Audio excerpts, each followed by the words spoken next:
Direct News TV. August 3, 2023. Russia-Ukraine war updates, India to join peace talks in Saudi Arabia. Baltic nations plan to disconnect from Russian power grid. Estonia, Latvia and Lithuania have indicated they plan to disconnect from the Russian-controlled power grid and link to the Western European system instead. The prime ministers of the three EU and NATO member nations signed a joint declaration pledging to complete the switch by February 2025. The fact that the Baltic states still remain a part of the Brel electricity system, managed from Russia, is a threat to the Baltic states' energy security, the three prime ministers said in the declaration. Evocative of genocide, Ukrainians held by Russians allege torture. Nearly half of a group of Ukrainians detained by Russian occupiers in Kherson and interviewed by a team of international experts have reported widespread torture, including sexual violence. The Mobile Justice Team, which was established by the human rights law firm Global Rights Compliance, said on Wednesday that of 320 cases examined in the southern Ukrainian province, many detainees recounted suffocation, waterboarding, severe beatings and threats of rape. Sanctions affecting Russian agriculture exports, UN ambassador. Russia's deputy UN ambassador Dmitry Polyansky has said Western sanctions were impacting Russian food and fertilizer exports. Until the illegitimate obstacles artificially created by the West affecting Russian economic operators' ability to supply agricultural products are eliminated, it will hardly be possible to restore the normal functioning of supply chains and address other global food security issues, he told the UN Security Council. Russia fines Apple for not deleting inaccurate content on Ukraine war. A Moscow court fined Apple 400,000 rubles, $4,274, for not deleting inaccurate content about what Russia calls a special military operation in Ukraine on apps and podcasts, Russian news agencies reported. The TASS news agency said it was the first time Apple had been fined for that offense. Interfax said Apple had not deleted applications and podcasts with incorrect information about the conflict in Ukraine. Interfax cited the court as saying that the offending content included information aimed at involving minors in illegal activities in order to destabilize the political situation in the Russian Federation. Apple did not respond to an emailed request for comment. The company paused all product sales in Russia shortly after Moscow sent tens of thousands of troops into Ukraine in February 2022 and limited its Apple Pay service in Russia. Apple did not respond to an emailed request for comment. The company paused all product sales in Russia shortly after Moscow sent tens of thousands of troops into Ukraine in February 2022 and limited its Apple Pay service in Russia. Blinken calls for end to food blockades. Food blockades must never be used in conflict, U.S. Secretary of State Antony Blinken says after Russia's withdrawal from the Black Sea grain export deal with Ukraine. Hunger must not be weaponized, Blinken told the UN Security Council in New York.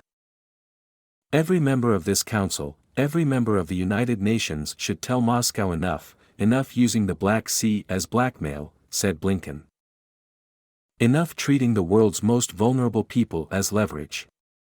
Enough of this unjustified unconscionable war, he added. He presented a joint declaration that more than 80 countries had signed. They pledged to take action to end the use of civilian starvation as a tactic in war. I urge all member states to join this communiqué, Blinken added. EU targets drones in new Belarus sanctions. The EU has banned drone sales to Belarus while adding several prominent state TV presenters to its sanctions list over Russia's invasion of Ukraine and Minsk's crackdown on the opposition. The latest measures target a further 38 regime figures and 3 state-owned entities, including leading propagandists on state television, prosecutors and prison officials. To try to reduce the flow of goods to Russia that could be used on the battlefield in Ukraine, the EU banned the export of aircraft engines and drones to Belarus. The 27-nation bloc also tightened restrictions on the sale of semiconductors, camera equipment and other technology that could help Moscow's war effort. More than 230,000 people enlist in Russian army, Medvedev. Since the start of the year, Russia has enlisted more than 230,000 additional personnel into the army, Moscow's Deputy Security Council Chairman Dmitry Medvedev said.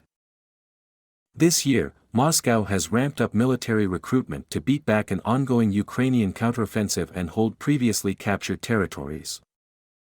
According to the Ministry of Defense, from January 1 to 3 August, a total of more than 231,000 people have been accepted for contract service, said Medvedev. Moscow hopes to lure Russians to join the army with financial incentives instead of beginning a formal mobilization drive. While authorities have not disclosed their targets, various estimates say Moscow could be trying to recruit about 400,000 people. Kyiv to investigate attacks on grain ports as possible war crimes. Ukraine is investigating Russian attacks on agricultural infrastructure as possible war crimes, the Prosecutor General's office told the Reuters news agency. Since Russia quit the Black Sea grain deal on July 17, Moscow has intensified attacks on port and grain infrastructure. In a statement, the Prosecutor General's office said, overall, since the beginning of the full-scale invasion, Russian forces have conducted more than 100 attacks on Ukraine's grain and port infrastructure. Ukraine is investigating these acts as potential war crimes, it said. Ukrainian authorities are already reviewing more than 97,000 reports of suspected war crimes and have filed charges against 220 suspects in domestic courts. With the International Criminal Court in The Hague, Ukraine is investigating the winter campaign of air raids on national energy and utilities infrastructure and the attack on the Nova Kakhovka hydroelectric dam as possible war crimes.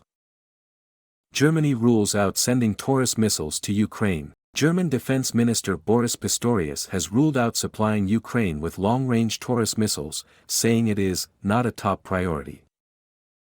In May, Ukraine asked Germany to provide it with air-to-surface cruise missiles, but the government has previously ruled out the request. We continue to believe that this is not our top priority right now, Pistorius said during a visit to a mountain infantry brigade in Bavaria. Pistorius said the concerns about sending special-range missiles to Ukraine are obvious. Our American allies are not delivering these cruise missiles either, he added. Despite initial hesitation, Germany has drastically ramped up its support for Ukraine and is now the second biggest supplier of military assistance to Kyiv after the United States. More than 75 countries pledged to end the use of food as a weapon. More than 75 countries will commit to take action to end the use of food as a weapon of war and the starvation of civilians as a tactic of warfare, senior U.S. officials said. Secretary of State Antony Blinken will release the communiqué later on Thursday when he chairs a UN Security Council meeting on famine and food insecurity. Blinken will also announce about $362 million in new U.S. funding to tackle the drivers of food insecurity and enhance resilience in nearly a dozen African countries and Haiti, a second U.S. official said. We're not seeking to turn this into a showdown in Russia or any other country, the second senior official said. The United States, the EU, and others have previously accused Russia of using food as a weapon by worsening a global food crisis when it invaded Ukraine and, more recently, leaving the Black Sea grain deal. 3 Baltic states pledged to decouple from Russian power grid by. The leaders of 3 Baltic countries have agreed to speed up their disconnection from Russia's power grid by nearly 1 year and connect with the European energy network by February 2025. In a joint statement by the Prime Ministers of Estonia, Latvia and Lithuania, the countries pledged to complete the decoupling as soon as the technical capacity was in place.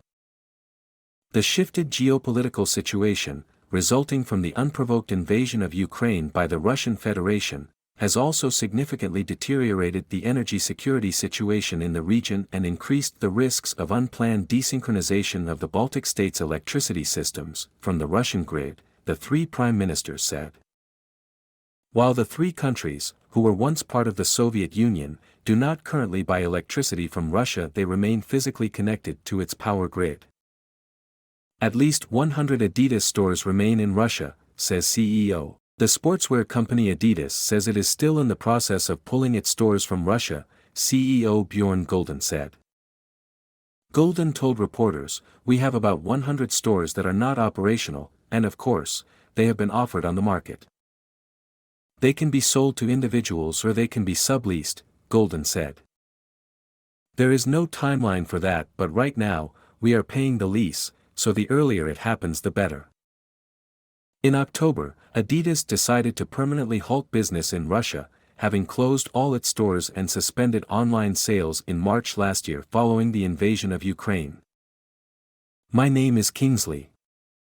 Please like, share, subscribe and hit that notification bell so you can be the first to be notified whenever we post. You won't regret it.